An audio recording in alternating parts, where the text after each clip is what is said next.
Okay, so we are Alcock and Brown. We're not the British aviators Alcock and Brown, but that's why we have those there. But we decided against the flying goggles today. So we're going to do a very brief overview of some small-scale research that we did at Birmingham City University. We did it with health students, and it was very small scale, so we're going to give you a very brief overview of methodology, the findings, and some of the possible implications. But to follow this up, because we only have the 7 minutes, we've written a blog post, and we'll give a link to that at the end of the presentation. Hi, so in terms of the scenarios that we use, there is a scenario-based survey. These are 3 starting points that students, second-year students, nursing students would use to start from. The one's fairly traditional. The first one, it's a research essay in dignity in nursing care. So it's looking at issues of empowerment and dignity with examples of practice. The second one is a group poster exercise to design a search strategy. And I'm told that PICO stands for Population, Counter-intervention, Outcome, and counter-intervention and outcome. It's a way of measuring the effectiveness of drug trials. And the important thing about this particular exercise that it was reflective. They were thinking theoretically about what search strategies they would use. The third one is clinical research in practice.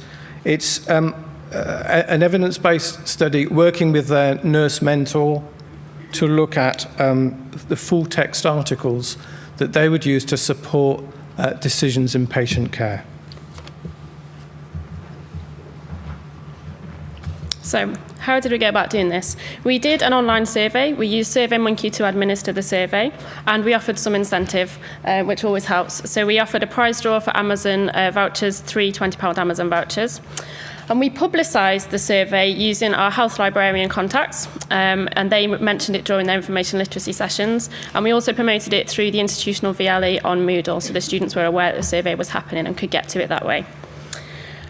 We had 80 respondents, 67 of whom entered the prize draw. And what we hoped that the findings would show would prove, hopefully, one of these 2 hypotheses. The first hypothesis was that students would start their search using the same tool regardless of the different scenarios. So they would use a tool because they liked it, because they were familiar with it. So regardless of what they were doing, they would start at the same point. The second hypothesis was sort of the opposite of that, in that the students would start their search in different tools depending on the scenario. So it would be context specific. So the first finding that we had was that, not surprisingly, students tended to choose the same tool for scenarios 1 and 2. So for the poster and the essay and the poster exercise, they both choose the same. And what was interesting in some of the feedback and some of the student voices that came through, they were using words like familiarity, ease of use. One student actually answered for all 4 questions, Google Scholar, Google Scholar, Google Scholar, Google Scholar. The most important quote from me, from a student, was that I would probably use Summon as a starting point, then Signal, Medline, etc., as I feel most confident with using these. So it's familiarity that was important. You might have noticed that Mark only mentioned the first 2 scenarios there, and the eagle-eyed of you will notice that there was only 2 on the graph. This graph shows the response for the final scenario, and as you can tell, it's quite overwhelming. And so we actually found that over 80% of students chose the same for this one scenario, which was the clinical evidence in practice. And we had some of the comments which explains that. And one of the comments said, "It enables me to specify the types of articles that I will need, such as randomized controlled trials that may compare one treatment against another." So it was quite clear that for this particular scenario, they need very specialist search, and so they chose to use a particular tool rather than the one that they were very familiar with and used for the other 2 tools. What was also interesting in the exercise was some of the student voices again that were coming back. And I've just got 2 quotes for you. For the first finding, that students talk about the need to narrow down or to filter or to refine search results. One student said, "I use Summon as a starting point.